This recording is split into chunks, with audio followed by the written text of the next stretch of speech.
ចាជំរាបសួរបងប្អូនថ្ងៃនេះគឺខ្ញុំមកលេងស្ទឹងមករៀបអ៊ុយទឹកហូរស្អាតខ្លាំងមែនតើឡើងតិចចា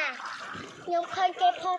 ក្នុងទូរស័ព្ទក៏ឃើញស្អាតពេកដល់ពេលឲ្យមកលេងស្វាស្អាតមែនហើយឡើងតិចនោះទឹកហូរកាត់នេះអ៊ុយតិចហាក់មានឆ្លើងទេណាខ្ញុំមក4នាក់ប្អូនខ្ញុំហើយនឹងបងចាមកលេងមកជាមួយប៉ាជីឡានមកអ៊ុយទឹកហូរស្អាតមែនតើ